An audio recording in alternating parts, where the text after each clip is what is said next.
What's up, my friends? Welcome back to Project Unchained. Today, we're going to talk about freedom. It's one of those things that it's not just American, it's human. We all want to be free. Freedom is a state of being free. And if we think about the definition of free, free is to not be under control or in the power of something else or another being. We're able to be as we wish. And what that looks like is going to be different for each person. Our greatest state of freedom, mine is going to look different than yours, but we both still want to be able to be in that state of freedom. It's important. How do we create that space though? To me, again, it is something that's created. Now, obviously, there can be some crazy different circumstances, and that might look different, right? Like people in North Korea might not be able to create that space, whereas I get to create that space. I live somewhere where fortunately I'm able to create that space for myself. Now, outside of all government regulation and all that stuff, there's still that ability to create freedom for a lot of people. And that's what we're here to talk about. How do we create that state of being free for ourselves? When I think about freedom and being free and what that state is, conceptually speaking, one of the ways that I think about that to almost understand what that might be like and what that would feel like, I think of a bird, particularly like a soaring bird. It doesn't have to be a bald eagle, just that act of like soaring through space. It could be all different kinds of birds, hawks, just that soaring nature through air, to me, is the ultimate representation of being free and being in that state of freedom. And it's funny, like that's the idea that I think about to represent that. And if I were to be reincarnated or be a different animal, I'd want to be a bird that has that soaring ability, high up there in the sky, and just spread my wings and go. That would be so amazing. But it's funny, I've never really had an interest in like being a pilot. I like to fly, I enjoy to fly, but it's not the same. And I know that some people, when they fly and they are pilots, think about that and think that it is the same, but not for me. And that's okay if it is for you. Cool. That's awesome that you experienced that. It's just not quite the same for me. Paragliding might be one of the ways. That could be a way. I need to go do some paragliding. That sounds fun.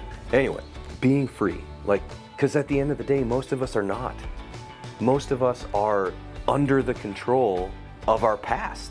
Every single one of those self-limiting thoughts and beliefs that we have is the act of being under control by our past and being under control by somebody from our past. When events happen in our life, we tend to have a response, create a behavior in response to that thing.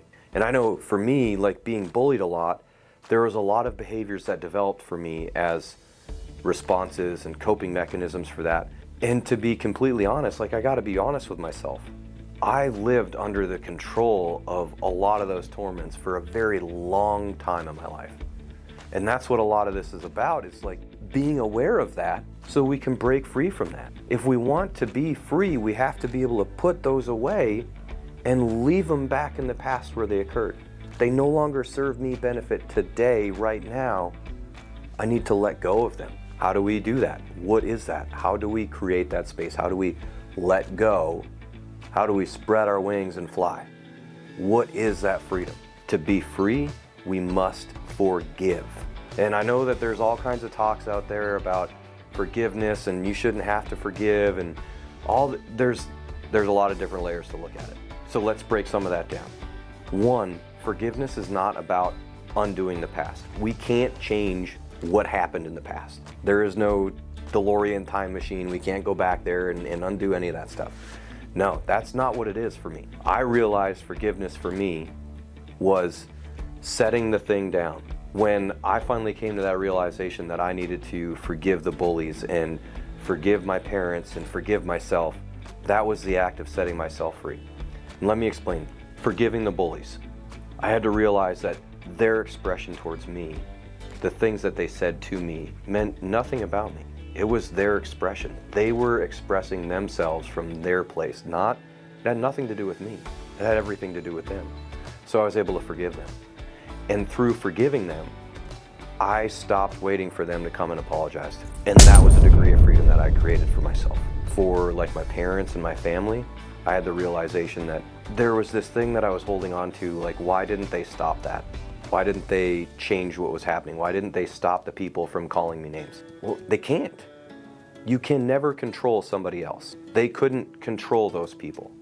And I realized that, and I'm like, okay, well, they couldn't have stopped that.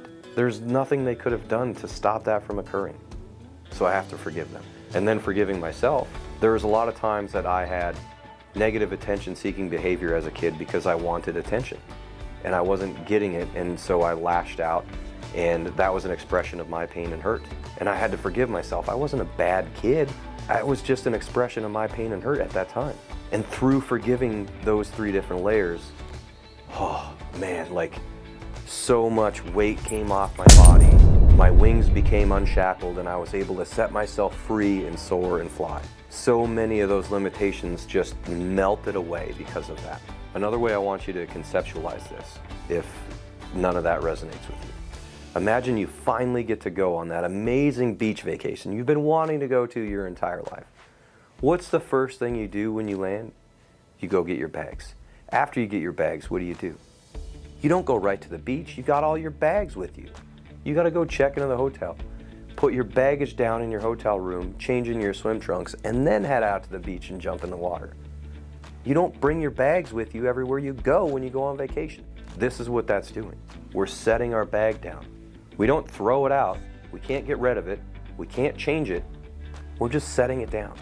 So we're not carrying it around with us everywhere we go. And that's one of the biggest acts of breaking free from these self-limiting thoughts and behaviors and patterns. We're forgiving those who may have said mean things to us. We're forgiving those who did mean things to us. We're letting it go so that it's not here with us anymore today. It does not serve us any benefit. It does not elevate our life. It does not bring us high quality experiences. It creates limitations. And that is the power of forgiveness. It creates freedom. It allows you to be free. And that is the only way. And that's why I believe forgiveness is so important. My challenge for you all today is to assess those different areas in your life. Where do you need to have more forgiveness? Who do you need to forgive? Forgive them. Let it go. Let it be in the past. Leave it back there. Let it go. It's no longer serving you. It doesn't benefit you to continue to carry it around today. If you want freedom, if you want to be and feel that state of being free, you have to let it go. You have to forgive them. And at the end of the day, guess what? It's a choice. And that choice is yours. You choose to hold on to it, or you choose to let it go. And when you let it go, you're not carrying around that dead weight anymore. You have the freedom to soar. You have the freedom to spread your wings and soar through the air. And that is an amazing feeling, and you can do it. That is my challenge for you today. Let go, forgive. Make sure to like the video, subscribe to the channel, please. I'd love to hear from you. Don't hesitate to reach out. I'm here. Let's get unchained.